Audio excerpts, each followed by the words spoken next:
That third failure in a row, did you think, I need to pack this in? Never. Why not? I don't ever give up. I mean, I'd have to be dead or completely incapacitated. He has been referred to as the real-life Iron Man. He is a co-founder and CEO of Tesla, CEO of SpaceX, founder of The Boring Company, co-founder of Neuralink, founder of PayPal, and co-founder of OpenAI. According to Forbes, he is the 20th richest person in the world with a net worth of about $31.8 billion. He is Elon Musk, and here are his 10 rules for success. And then just work like hell. I mean, you just have to put in 80 to 100 hour weeks every week. Gosh, and that's then a lot of work. All those things improve the odds of success. Okay.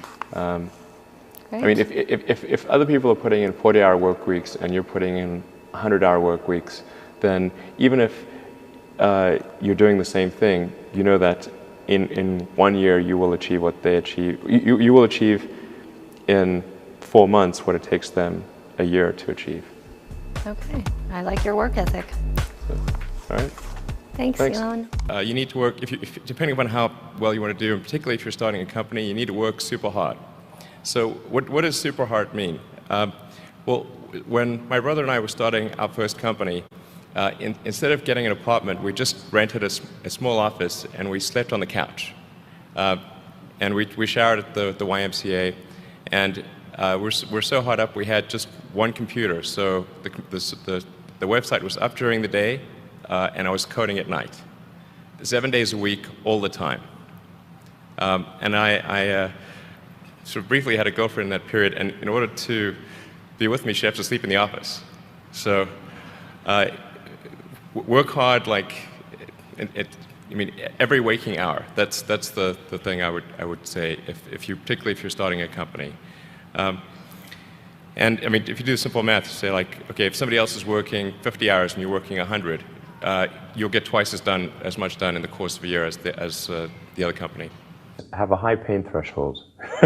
That's it. There's a friend of mine who's got a good saying, which is that starting a company is like eating glass and staring into the abyss. Okay, that's generally what happens, because when you first start a company, there's lots of optimism and things are great, and then so happiness at first is high. Then you encounter all sorts of issues, and happiness will steadily decline, and then you'll go through a whole world of hurt. And then eventually, if you succeed, and in most cases you will not succeed, and Tesla almost didn't succeed, came very close to failure. Then if you succeed, then after a long time, you will finally get back to happiness. People want to be more like you. Really? And you know what, for the fate of humankind, I think it would be great to have more Elon Musks. So what do we need to do to become more like Elon? I don't know if it's, I think it maybe sounds better than it is.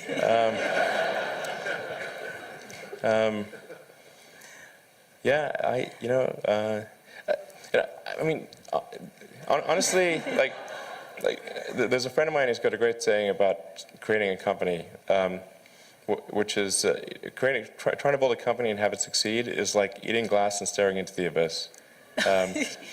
So, I mean, what tends to happen is it's sort of quite exciting for the first several months of starting a company. Yeah. And then reality sets in, things don't go as well as planned, customers aren't signing up, the technology or the product isn't working as well as you thought. Yeah.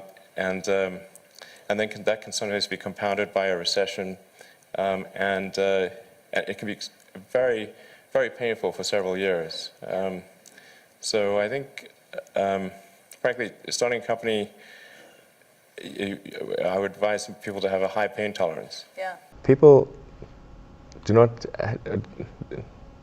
think critically enough. I mean, critical thinking is a skill in short supply, where people take too many things they assume too many things to be true without sufficient basis in that belief.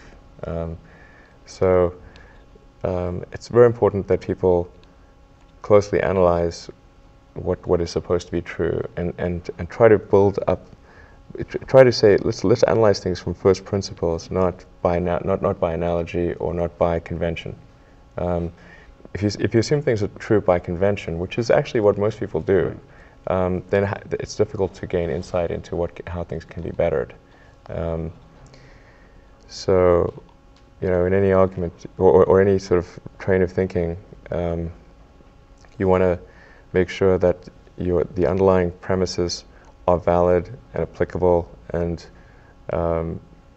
then in reaching a conclusion, that the conclusion you're reaching is necessarily driven by the underlying premises and the interconnection between those premises.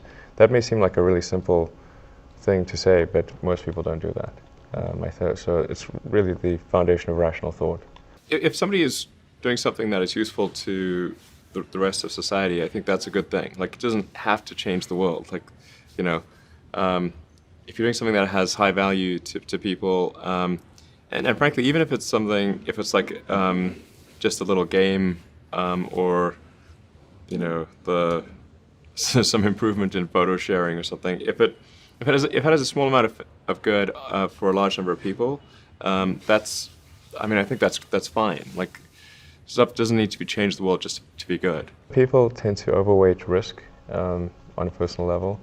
It's one thing if you've got, a mortgage to pay and kids to support, and that if you were to deviate from your job, how are you going to feed your family and pay the rent? And okay, that's understandable.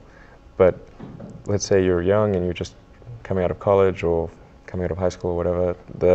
What do you risk? You're not going to starve. I mean, right. It's really certainly not in any kind of modern economy. It's so easy to earn enough money just to live somewhere and eat food. You could,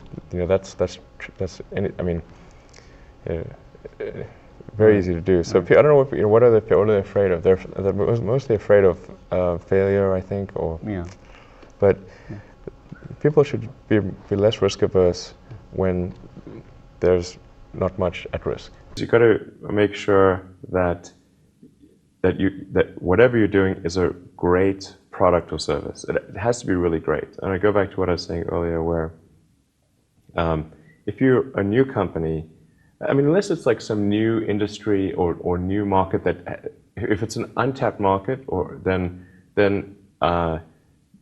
you have more ability to.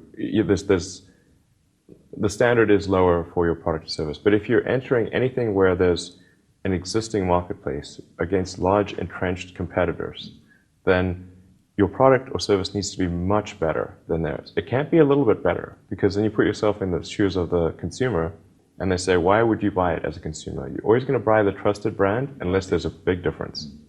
So a lot of times, entrepreneur will come up with something which is only slightly better. And it can't just be slightly better. It's got to be a lot better.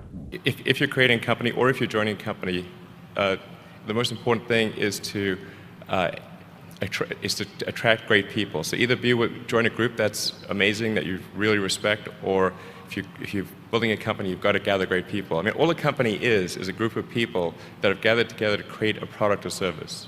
And so depending upon how talented and hardworking that group is, and the degree to which they are focused cohesively in a good direction, that will determine the success of the company. So do everything you can to gather great people if you're creating a company. Constantly seek criticism. Yeah.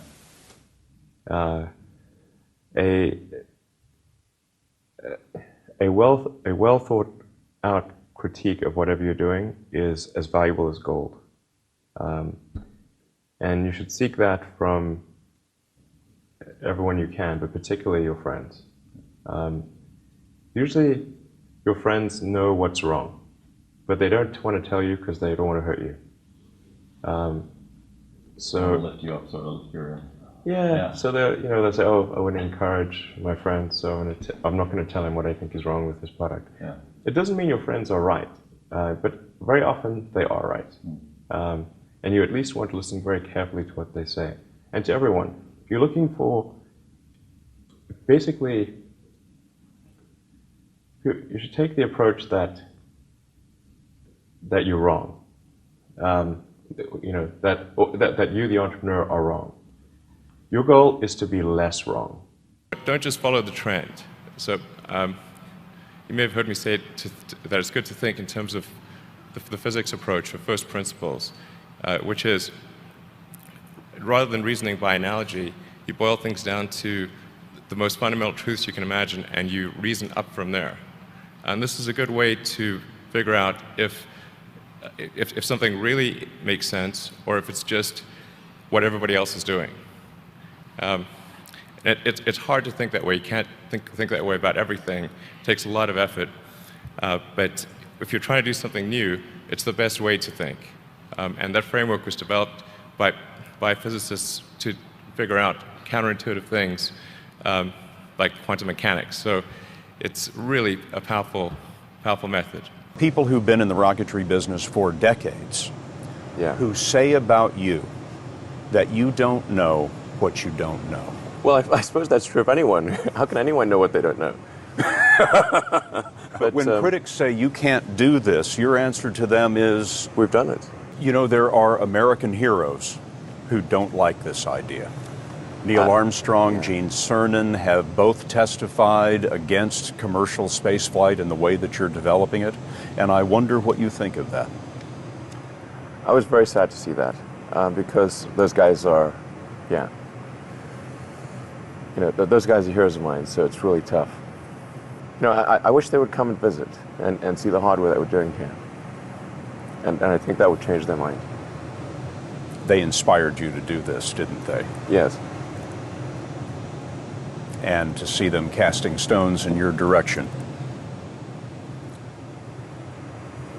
It's difficult.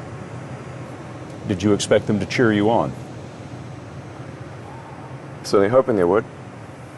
What are you trying to prove to them?